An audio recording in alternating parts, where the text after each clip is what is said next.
दोस्तों, स्वागत है आपका मेरे YouTube चैनल इंग्लिश बाबू पर। और आज मैं फिर हाजिर हूँ आपके साथ एक नई स्टोरी लेकर। और दोस्तों, आज जो स्टोरी मैं आपके लिए लेकर आया हूँ ये एक मॉरल स्टोरी है। बहुत ही प्यारी, बहुत ही मज़ेदार, अच्छी कहानी है, बहुत ही अच्छे मॉरल के साथ। उसके अलावा दोस्तों, आज की इस स्टोरी में आपको कई सारे नए इंग्लिश के वर्ड मीनिंग सीखने को मिलेंगे और उनकी करेक्ट प्रोनाउंसिएशन के बारे में पता चलेगा।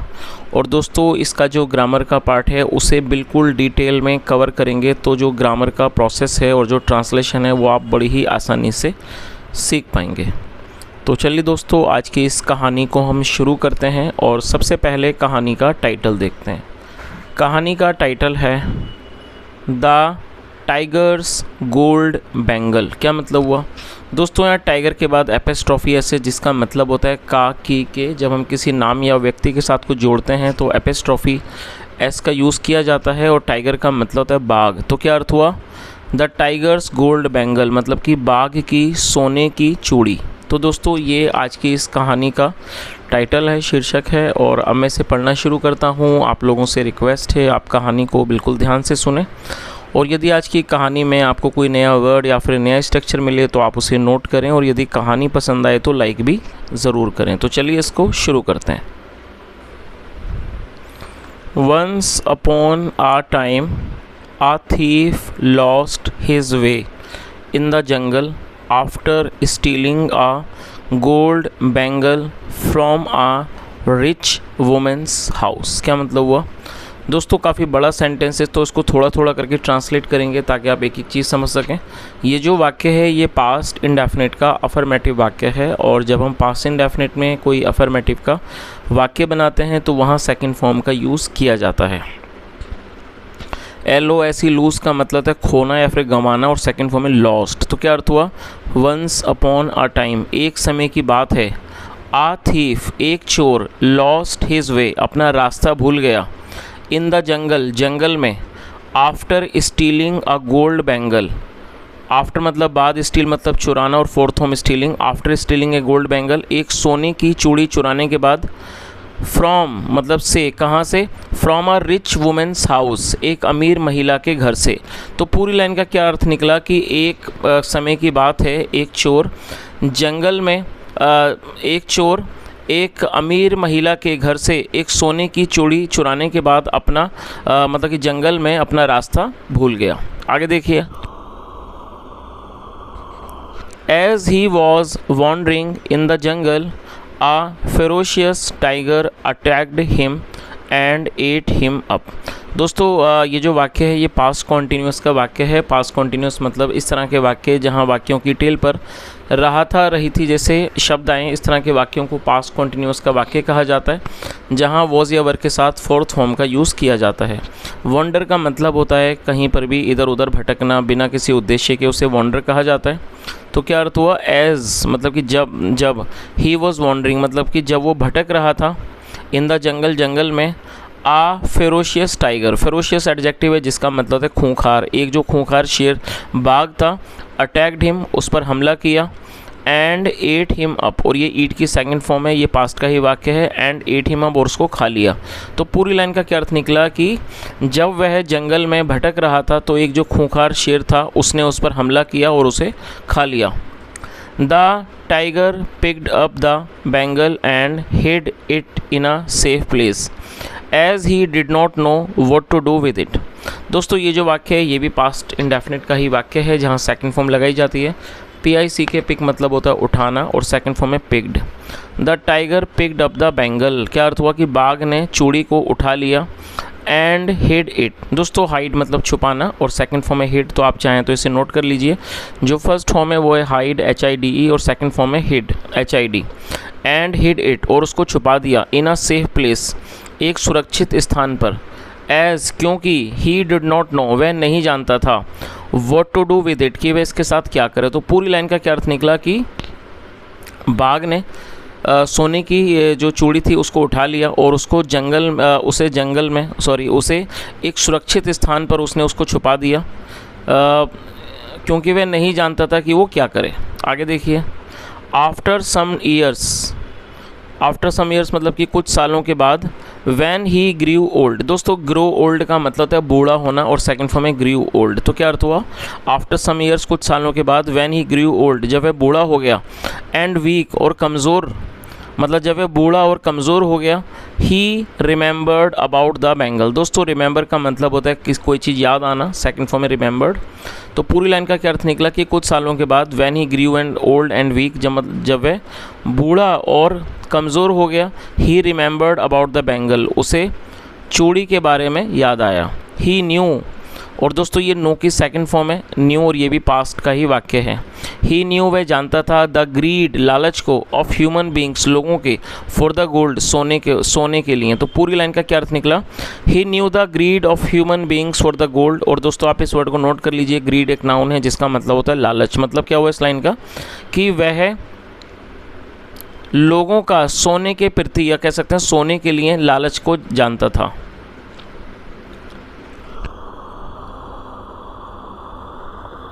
He decided to make use of the gold bangle to arrange for the easy prey। तो क्या अर्थ हुआ, he decided to make, दोस्तों ये भी पास्ट इंडेफिनिट का वाक्य है जहाँ सेकंड फॉर्म लगाई जाती है। डिसाइड मतलब निर्णय करना, फैसला करना, सेकंड फॉर्म में डिसाइडेड, उसने फैसला किया। To make use of the gold bangle, to make use of का मतलब होता है किसी चीज़ को काम में लेना। तो उसने फैसला किया कि वो he decided to make use of the gold bangle, उसने फैसला किया कि वो सोने की जो चूड़ी है उसे वो काम में लेगा। टू अरेंज मतलब प्रबंध करने के लिए। फॉर द ईजी प्रे, आसान शिकार के लिए। और दोस्तों आप इसे नोट कर लीजिए, PREY, प्रे मतलब शिकार, जो कि एक नाउन है। आगे देखिए, he hid behind the tall grasses and began to wait for a human being to cross from there. क्या अर्थ हुआ, ही हिड बिहाइंड। और दोस्तों ये भी पास्ट का वाक्य है जहाँ सेकंड फॉर्म लगाई गई है। हाइड का मतलब होता है छुपना, या छुपाना, सेकंड फॉर्म में हिड। ही हिड, वह छुप गया। बिहाइंड, पीछे छुप गया। द टॉल ग्रासेस, ऊंची लंबी घासों के पीछे छुप गया। एंड बिगेन टू वेट, और ये बिगिन की सेकंड फॉर्म है, मतलब शुरू करना। एंड बिगेन टू वेट, और वो वेट मतलब कि इंतज़ार करने लगा। फॉर अ ह्यूमन बीइंग, किसी इंसान का। टू क्रॉस फ्रॉम देयर, कि वो कोई वहाँ से कोई इंसान गुजरे। तो पूरी लाइन का क्या अर्थ निकला कि वह ऊंची ऊंची घासों के पीछे छुप गया और वो इंतज़ार करने लगा किसी इंसान के वहाँ से गुजरने का। टू क्रॉस फ्रॉम देयर मतलब वहाँ से गुजरने का। आगे देखिए,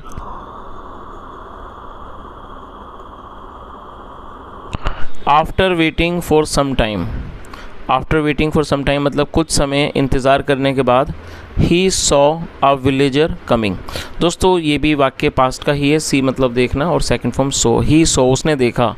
अ विलेजर कमिंग, विलेजर मतलब होता है ग्रामीण, या कह सकते हैं उसको गांव वाला, देहाती, उसे विलेजर कहा जाता है।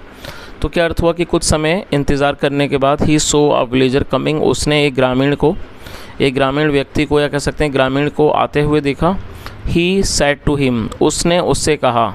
डियर फ्रेंड, प्यारे दोस्त। स्टॉप फॉर ए वाइल, कुछ समय के लिए रुक जाओ। आगे देखिए, the villager stopped and looked around, जो विलेजर था, ग्रामीण था, वो रुक गया। एंड लुक्ड अराउंड, अराउंड मतलब आसपास, और उसने आसपास देखा। लुक मतलब देखना, सेकंड फॉर्म लुक्ड। और ये भी पास्ट का ही वाक्य है जहाँ दोनों जगहों पर सेकंड फॉर्म का यूज़ किया गया है। जो गांव वाला था, ग्रामीण था, वो रुक गया और उसने आसपास देखा। बट लेकिन, एज ही कुड नॉट सी, लेकिन जैसे कि वो कुछ नहीं देख सका। एनी वन अराउंड मतलब जैसे कि वो किसी को भी वहाँ आसपास नहीं देख पाया, नहीं देख सका। He began to walk again, वह दोबारा चलने लगा। आगे देखिए, suddenly he saw something dazzling behind the tall grasses. और दोस्तों डेजल का मतलब है चमकना, और ये भी पास्ट का ही वाक्य है जहाँ सेकंड फॉर्म लगाई गई है। Suddenly he saw something dazzling, अचानक उसने देखा कुछ चमकता हुआ। बिहाइंड द टॉल ग्रासेस, ऊंची लंबी घासों के पीछे उसने कुछ चमकता हुआ देखा। आगे देखिए, driven by curiosity he came closer to the grasses.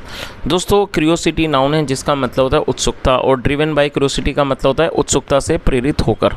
और यहाँ पर जो ड्रिवन है इसको एडजेक्टिव के तौर पर प्रयोग किया गया है, तो आप इसको एज इट इज़ इसकी मीनिंग को नोट कर सकते हैं। वैसे यदि आप इसकी वर्ब के बारे में बात करें तो दोस्तों ये ड्राइव की थर्ड फॉर्म है। ड्राइव का मतलब होता है आमतौर पर कार चलाना, कोई वाहन चलाना 4 पहियों का, उसे ड्राइव कहा जाता है। और इसकी जो थर्ड फॉर्म है वो है ड्रिवन। और उसके अलावा इसका मतलब प्रेरित होना भी होता है। तो क्या अर्थ हुआ? ड्रिवन बाय क्यूरियोसिटी मतलब उत्सुकता से प्रेरित होकर। ही केम क्लोज़र वह पास गया, पास आया, टू द ग्रासेस वो घासों के पास आया। क्लोज़र मतलब पास, और कम की सेकंड फॉर्म केम वह घासों के पास आया।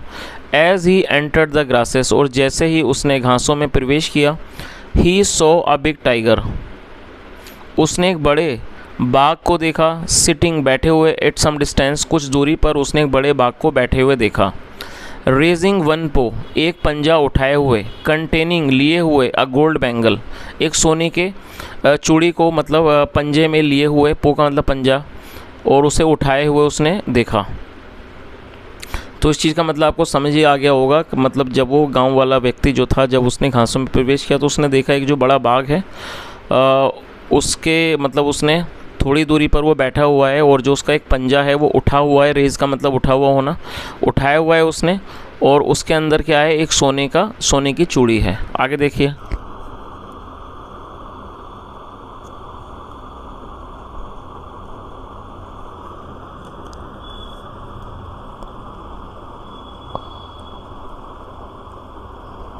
ट्रैम्बलिंग विथ फियर दोस्तों, ट्रैम्बल का मतलब कांपना, ट्रैम्बलिंग विथ फियर डर से कांपते हुए। The villager was about to run away. About to का यूज़ किया जाता है जब हम कोई ऐसा वाक्य बनाएंगे जहाँ वाक्य की टेल पर वाला था, वाली थी जैसे शब्द आएंगे, ऐसे स्थानों पर वॉज अबाउट टू या फिर वर अबाउट टू का यूज़ किया जाएगा। और ये जो वाक्य है ये पास्ट में यूज़ किया जाता है। तो क्या अर्थ हुआ कि ट्रैम्बलिंग विथ फियर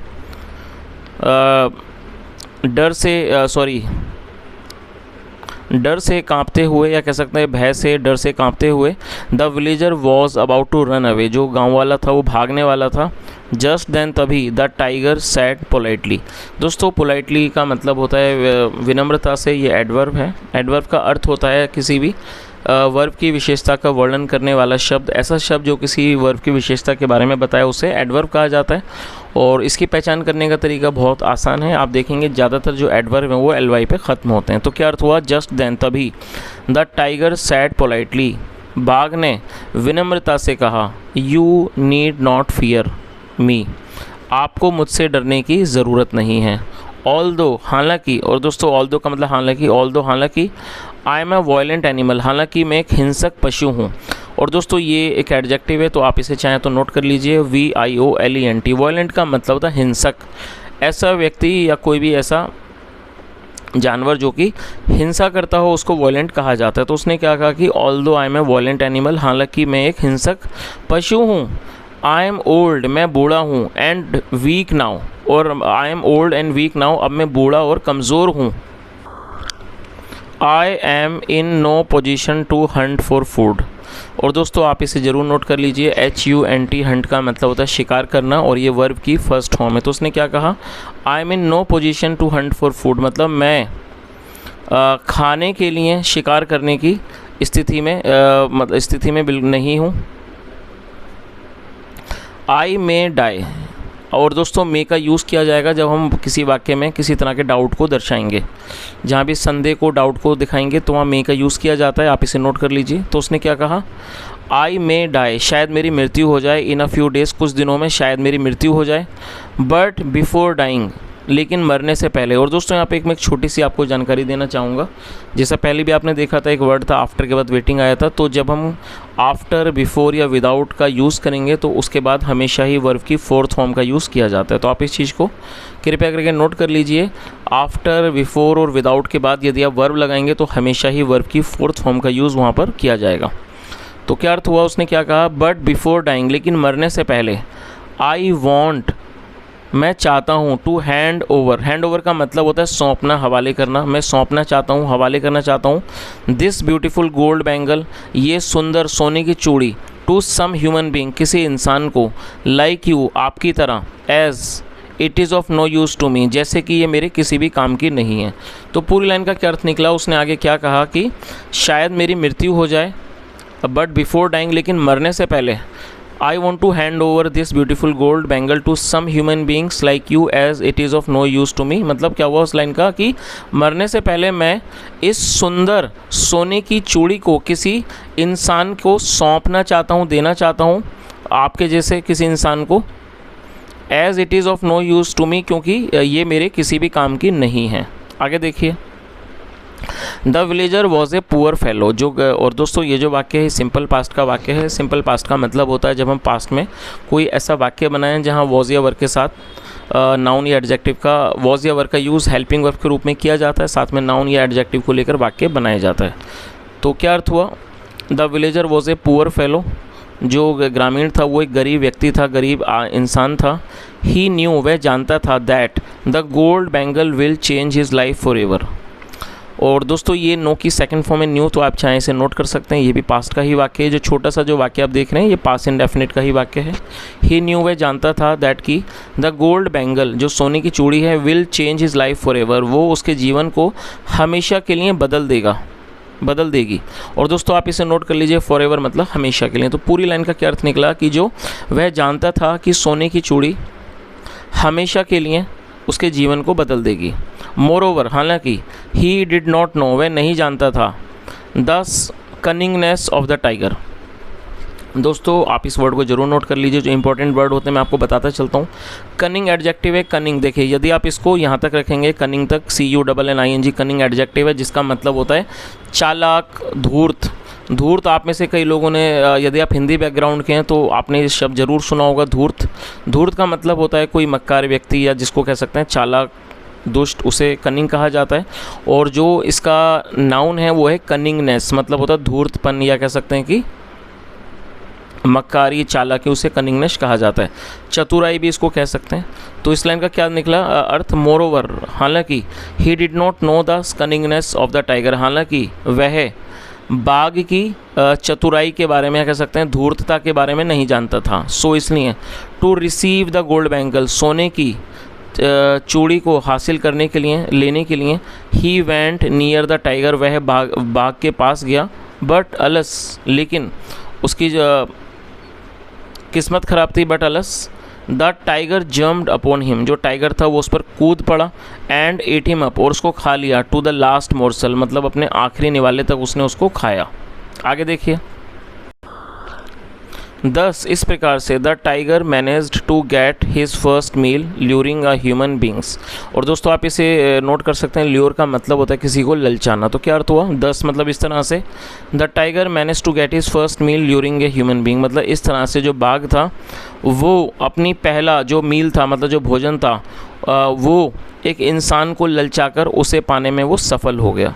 तो मतलब इस लाइन का यही अर्थ हुआ कि इस तरह से जो शेर बाघ था वो एक इंसान को ललचाकर अपनी पहला भोजन प्राप्त करने में सफल हो गया। सीन्स दैन, तब से, he began to allure any human beings, वो और भी मतलब उसने शुरू कर दिया टू अल्योर, ललचाना, एनी ह्यूमन बींग, की भी किसी भी इंसान को, who happen to cross from there, जिसका भी वहाँ से गुजरना होता उसको वो ललचाता।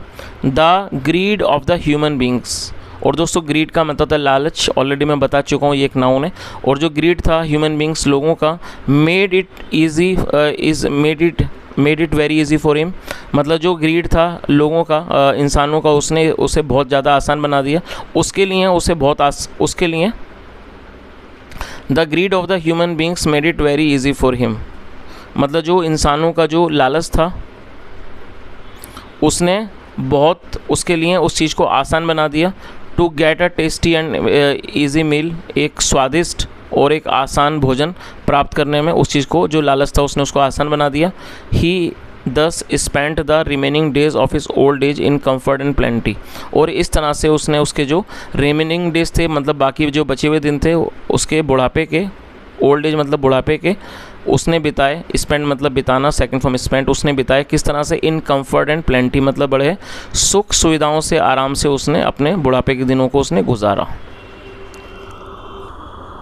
तो दोस्तों इस तरह से ये कहानी ख़त्म होती है। और यदि कहानी के मॉरल के बारे में बात की जाए तो जो कहानी का मॉरल है वो यही है कि जो लालच है वो कहीं ना कहीं इंसान को संकट में डालता है। तो दोस्तों ये आज की कहानी थी। यदि आपको अच्छी लगी हो, मेरा पढ़ाने का प्रयास अच्छा लगा हो, तो आपसे रिक्वेस्ट है आप इस वीडियो को ज़रूर लाइक करें, शेयर करें, चैनल को भी सब्सक्राइब करें।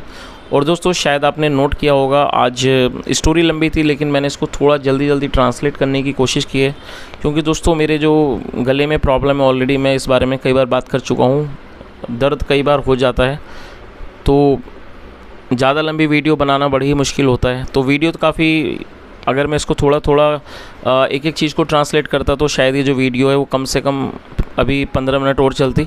लेकिन दोस्तों मेरी गले की ऐसी स्थिति नहीं थी कि मैं इतनी लंबी वीडियो बनाऊं, तो जो मेन था उसको मैंने एक्सप्लेन कर दिया, और जो ज़्यादा ज़रूरी, तो अगर दोस्तों यहाँ तक कोई गलती हो तो उसमें उसे ज़रूर माफ़ करें। और उसके अलावा दोस्तों यदि कोई भी आपका फीडबैक हो तो कमेंट में ज़रूर बताएँ। यहाँ तक सुनने के लिए thank you so much. Have a nice day and bye.